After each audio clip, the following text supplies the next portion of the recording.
We're here day two, decade two of the Midwest LSA Expo. Yesterday was a wonderful, beautiful day, and we got another one here, although the wind's picked up a bit.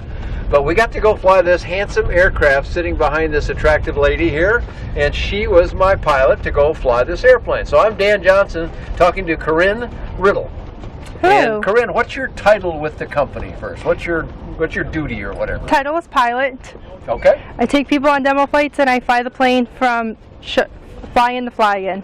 Pretty good different job air show to different air show. Probably a lot of people going, oh, I want her job. So, yes, sir. And you did very well at it yesterday. First of all, tell me just a little bit about the Colt. Certainly. The engine is a Rotax 912 ULS. On my cruise flight over here, I was cruising 105 true airspeed, 107 true airspeed.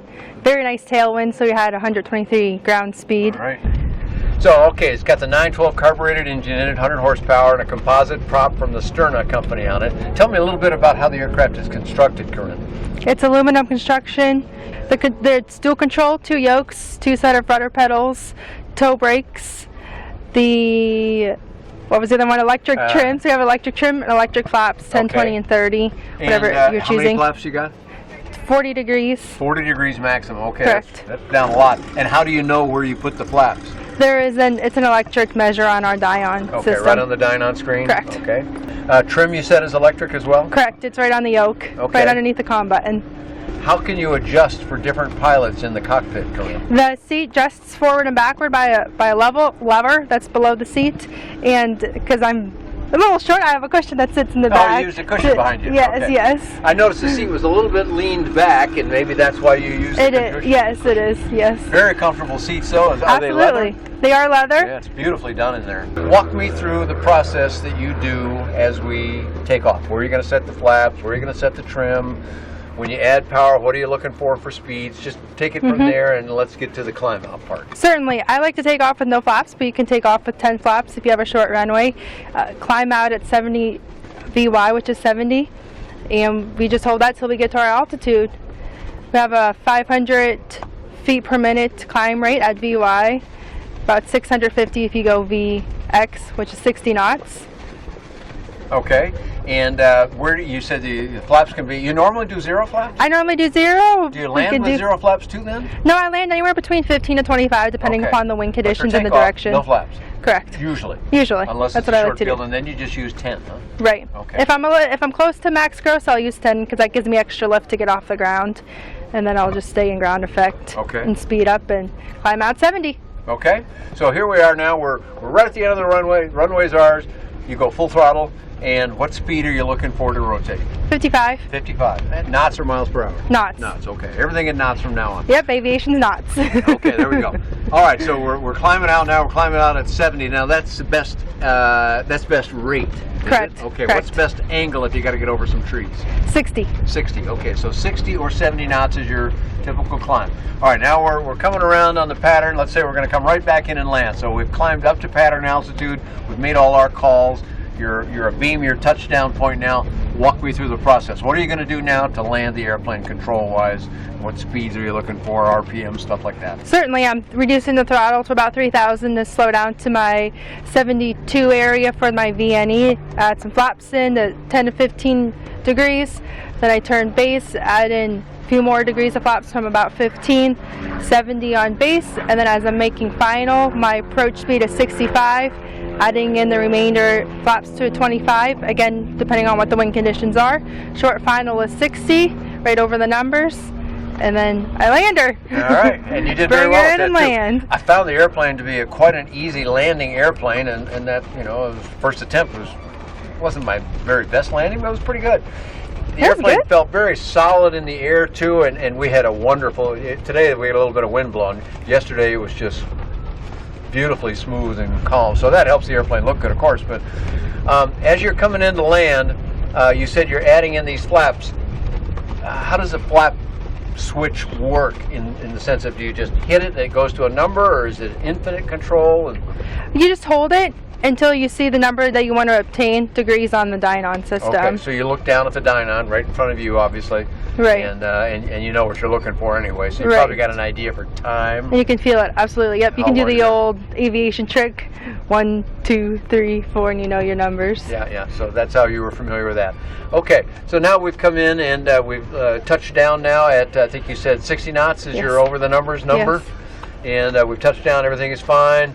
We bring up the flaps and we add power and we go back up in the air again. So Correct. climbing out the same way we just did.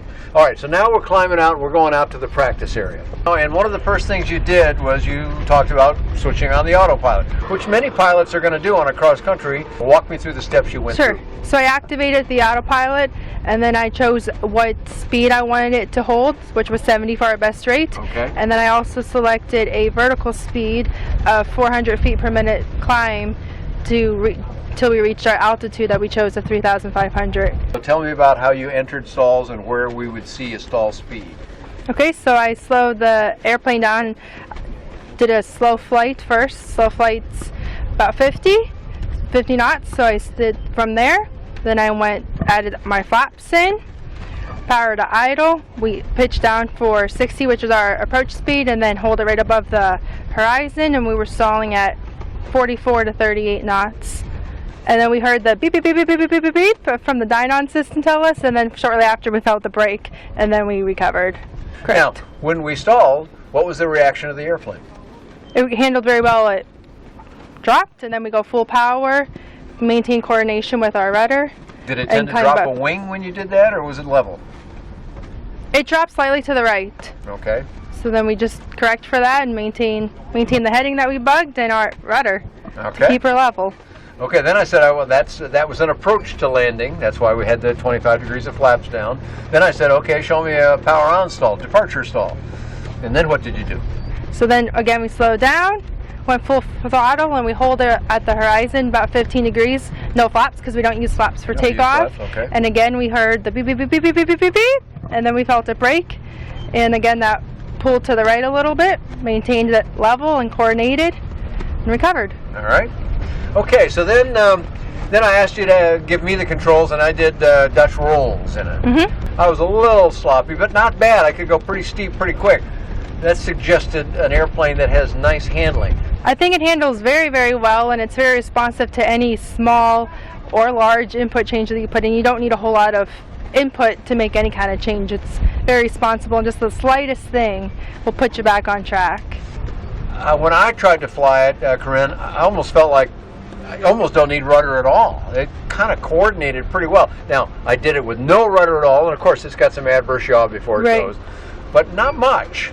And it didn't take much rudder at all, kind of touching on the rudder pedal. Correct. Let's do a short field landing this time. So we have our flaps in, we're turning base, we're still at 70, put in some more flaps, about 20 now. Then we turn final, we're slowing down to that 65, eventually 60, and then for a short field we want 55 down and to full 55 flaps. then, okay. So we're on final, we're adding in those final flaps, slowing to 55 to make that short field approach. Tell me a little bit about how it ground handled. Okay, so I'm gonna touch on my brakes to slow the plane down, and then as I want to turn, I add a little bit of power and just tap the brake on the direction I want to turn to get it to move. Okay, so the this is direction a I want it castering to. nose wheel then? Correct. Now, Correct. at one point, as we took off, we wanted to, you normally run up an airplane into the wind for good reasons, and so we were taxiing downwind, of course. So you spun the airplane around, and I went, "Boy, this thing really turns around and practically in a wheel span." Right. So Very quick. That's using that castering in your braking. correct. But I Tap the didn't- brake and add just some hold on power to get it to turn, and then touch the opposite to straighten it out. This particular aircraft, the camera can certainly see it says experimental on the side of it. This is #1 prototype, right? Correct. Is the company going to keep this one experimental, Corinne? Yes. This one will always be our demo plane.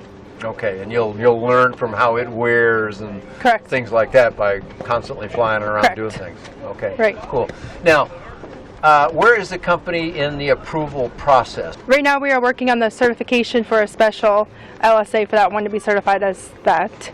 And on our third one we're just putting it all together, finishing up the touches for it to be a final plane. So that'll be the first fully conforming airplane that'll have its SLSA approval Correct. on it. Okay. To that, I will add that I found it quite GA-like, and by that I mean if you've flown in a Cessna 150, 172, this felt very much like that. Solid feeling airplane. That was really, really cool. And yokes. That's how a lot of pilots, you're a younger pilot, obviously, and you must have learned with yokes. Almost Absolutely. everyone does. Okay, so now let's talk about something else. Now, you flew here. Where did you come from to get to this show here? We're in Mount Vernon, 100 miles or so east of St. Louis. We flew into Denver at 10:30 in the morning, so it was pretty cool. That's why the density altitude was a tad lower. It's still pretty high. Well, ground level is like 6,000 feet, so Right, it's a pretty high place, right? And on our way from Denver here to Mount Vernon, we were cruising 7,500 feet. Density altitude was 12,000 because we left at 2 in the afternoon. Obviously, it's going to be a little bit warmer. And I was cruising true airspeed, again, 105 to 107. We had beautiful tailwind, so our ground speed was 123. I see your Coming smile over on here. that. Yeah, it's always nice to have the tailwind Oh, for the wind at your back. Isn't it? absolutely. Our fuel flow was 5 gallons an hour. And at what RPM was this? Did you typically use? About 5,000 RPM. 5,000 RPM. Okay, great. Okay, so now to make a trip of that length, you had to pack some stuff in the airplane. A little bit. We packed light. But if you wanted to carry quite a bit of stuff, where can you put it, and how much can you put in that location? It is directly behind the 2 seats. It's actually quite roomy. It recommends 44 maximum pounds of luggage. We were going a little bit over because it was myself and my sales guys, so we weren't too heavy. Okay. And so I just took a little less out of the fuel. We topped off 19 gallons. Okay, so you just flew shorter legs then to Right, accommodate right. that useful load need. Correct, yes. So we were leaving our fuel stops with 19 gallons of fuel and flying for about 2 hours before our fuel up. And that was landing with an hour of reserves. Yeah, that gives you... So it was a bit conservative, but on a cross country like that, I'd rather be conservative. Yep, always. And a relatively new airplane. How many hours are on this airplane? Do you know that number? 307. I just added it. All right, you know exactly what it is. Well, it looks pretty good for 307 hours on it, and that's quite a bit of flying. When did this airplane first take to the air? In June, I want to say. Yeah, so I mean, wow, you're flying the blazes out of it to get that many hours in that short a time. That's great. Correct. Okay, so a lot of good questions and answers there, Corinne. Thank you very much. And for the flight yesterday, it was fun, and you did a nice job with it. Tell us how we can find out more, or if people are ready to buy. Where do they go on the web to find Texas Aircraft? Okay, well, we're on Facebook and Instagram, and then you can also Google TexasAircraft.com. TexasAircraft.com. And that's our website. Okay, and you're located at Hondo, Texas? Correct. Which is, put that on the map for people, relative to, let's say, Dallas-Fort Worth. 50 miles west of San Antonio. There you go. Okay, very good. All right, you can find more about the Texas Aircraft Colt and lots of other light sport aircraft on BuyDanJohnson.com. Thanks for joining Corinne Riddle and myself here at the Midwest LSA Expo.